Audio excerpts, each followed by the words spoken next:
Defense Minister Avigdor Lieberman has now officially started in his new job, and former Defense Minister Moshe Ya'alon is looking for a new political base. People are starting to ask, did this political shakeup make Netanyahu's coalition stronger or weaker? Jerusalem Post and Dow Jones Marketwatch commentator Amotz Asa-El told ILTV's Steve Leibovitz that Netanyahu's move is connected to relations between the U.S. and Israel.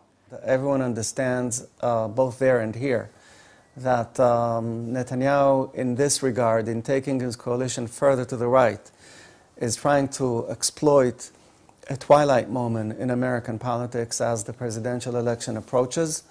And this is despite the fact that there is the precedent from the year 2000 when between Bill Clinton's, the end of his presidency and the arrival of his successor, at the time George Bush, during that narrow period, there was actually time for the outgoing American president to do some very ambitious diplomacy here in the Middle East. In that case, it was the Camp David talks. There is now suspicion here in Israel, in Netanyahu's circle, that Obama, in his last weeks, between November and January, will try to do something similar by joining European initiatives to impose all kinds of arrangements between Israel and the Palestinians. But as far as Netanyahu right now is concerned, this, despite it being less than a year away, still is distant enough for him to be happy with the current dynamics in Washington, which keep the White House pretty much away from Middle Eastern dynamics. Well, with the French initiative on the table, with President al-Sisi from Egypt trying to encourage diplomatic matters, it seemed as though Netanyahu was making a move towards the center-left, towards the Zionist Union. Do you think that he intended all along for it to be a more right, center-right coalition? This remains a big enigma. Herzog and the rest of Labour are convinced that Netanyahu was not negotiating with them in good faith and that he knew all along where he was headed. Others doubt that, and they think that something here slipped out of his control, and this is particularly, this suspicion arises particularly in the context of what happened with outgoing Defense Minister Moshe Ya'alon, who most people think Netanyahu did not intend to see him fully leave, but only demoted from Defense Minister to Foreign Minister. His total departure, his resignation, was probably not planned by Netanyahu.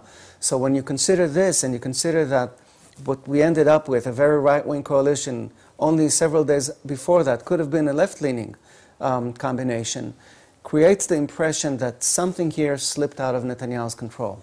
This is not the first of the former Likud ministers that's abandoning Netanyahu and maybe going off on their own. Moshe Ya'alon is the latest.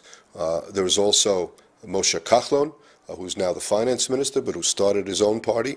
And before that, there was also Gideon Sa'ar, a former minister who is certainly not left politics permanently and plans to come back. Will Netanyahu have a real challenge from those three together to try to draw away a lot of the former strength of Likud, which is seen today as further to the right? I think that chances of all these renegades and the people whom Netanyahu lost, whether because it was his fault or not, most people suspect it was his fault, but in any event he's lost these people, the chances that they now will group together have risen dramatically, because in Ya'alon they can really have a focal point. And he really, everyone, including his enemies, agree that he is a real leader. And there is something very impressive about him, even according to his adversaries. He is prime ministerial matter. He is perceived as such by a broad swath of Israeli politics. And if he plays his own cards now shrewdly and manages, ahead of an election, to create some kind of an alliance with Lapid of the center and with these renegades, then they pose a truly serious threat to Netanyahu's future as Israel's prime minister.